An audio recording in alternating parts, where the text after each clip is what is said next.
Dracule, Mihawk and Queen Candle are really connected, but there is a small twist about it.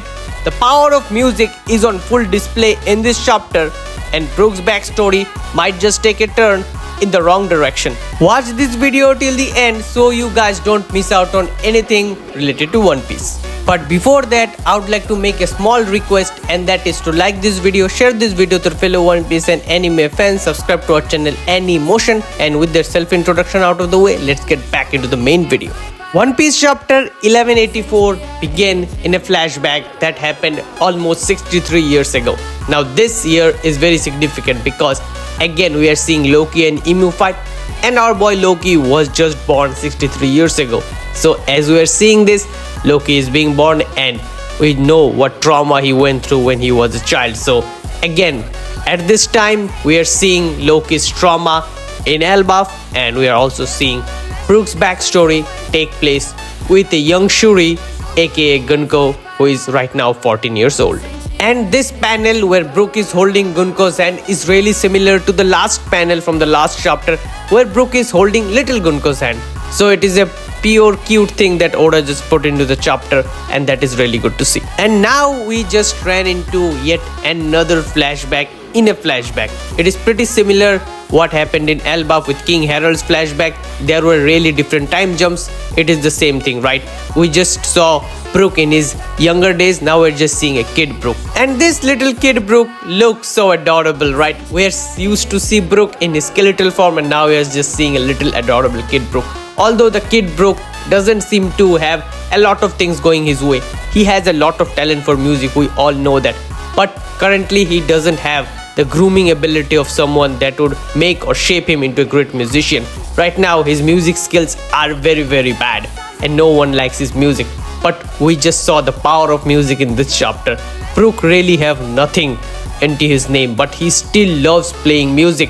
Although that music might not be really good for other people's ears, but it is still so good to see the power of music displayed here, and Brook looks so happy when he's just playing his violin. Now this chapter was really necessary in order to establish the relationship between Brook and Prince Leuven. He's not yet the king, he's still the prince, and he is someone that loves Brook's music. Out of everyone in the world, probably in this time period, he's the only one that appreciates and loves Brook's music, and that really established a connection between Brook and him, and also probably makes King Leuven a great character, because you just see everyone hates Brook's music, but he's the only person that really loves and appreciates his music. Now this is the time we get introduced to the Marines from Brook's childhood, and they are just like typical Marines. They don't differentiate between child and a criminal. They probably think everyone is a criminal under the law of justice, or whatever motto they follow at this point. Probably not what we know, or Marines follow mottos right now, because again current mottos of One Piece world are generally mottos established by the people who are still pretty young in their life during this flashback point of time. So these mottos are generally made by that time aged admirals. I don't know anyone, and I don't think anyone or any named character or any named admiral of that time is yet revealed in One Piece. But the Marines did kidnap Brook in a certain way. They beat him up, and at his low point it was Prince Leuven and Candle who saved Brook, and that just make it so much a happy moment, because the person Brook loved, Prince Leuven, is the one who saved him, although the Candle is also there. And this might be the point where Brook really falls in love with Candle, as we know that he really loves Candle. We know that from the last chapter, and this could be the perfect time for him to see that, oh, this lady saved me, I love her. Something like that might just happen at that point of the time. But again, we're just seeing this good guy Prince Leuven, and I do see a lot of death flags for him right now.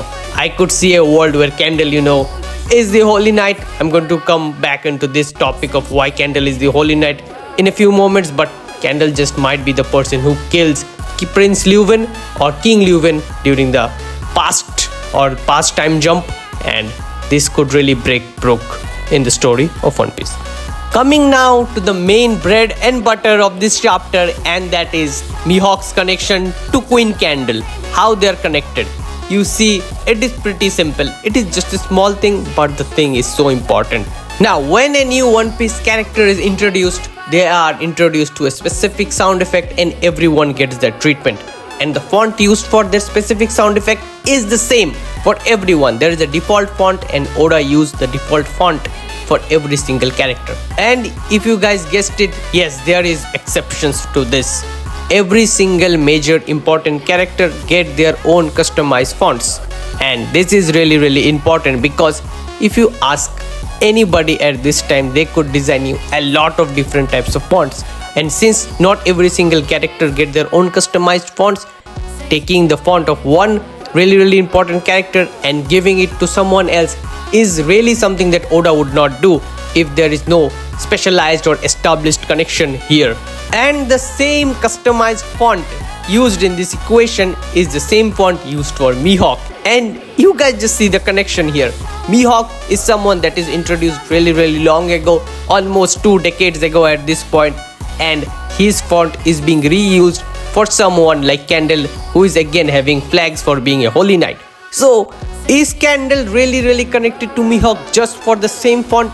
Yes, but not as you guys think. I don't think Mihawk and Candle are like blood related. Mihawk is not the son of Candle, At this point, Mihawk is not yet born, so maybe she would be Mihawk's mother, but I don't think Mihawk and she are blood related or connected through blood or something. Now, I'll take a wild guess here and say that this font here is to give us a small hint that, hey, do not take Candle like a good character. She might not be a good person. And why is that? And why using Mihawk's specific font is so important to make her someone like an imposter? You see, it is pretty simple. Mihawk is being theorized to be a holy knight for such a long time. We are just seeing Emo at this point, and Emo is fighting Loki. We are seeing so many similarities between Mihawk's sword Yoru and Emu's sword. There is so many similarities between both Mihawk and Emu, and Mihawk being a holy knight is almost confirmed at this point. But again, there is a small chance he is not.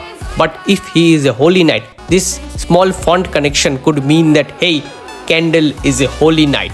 She is being connected to Mihawk and Mihawk is a holy knight. So in term of a hugely vague connection, it could mean that, hey, she is a freaking holy knight. Does that mean she is Narona D Candle?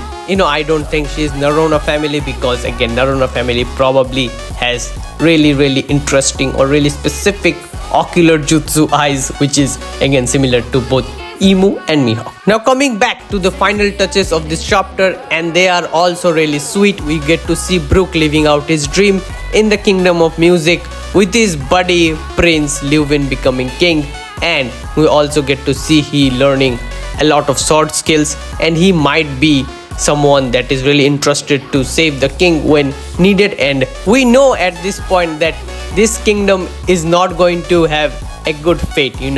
The answer is Gunko. Again, Gunko is a holy knight. When did she become a holy knight? We don't know, but she is going to become a holy knight, and that means bad news for this kingdom. So sooner or later, this kingdom is probably going to be invaded by the holy knights, all the world government, and everything is going to go haywire.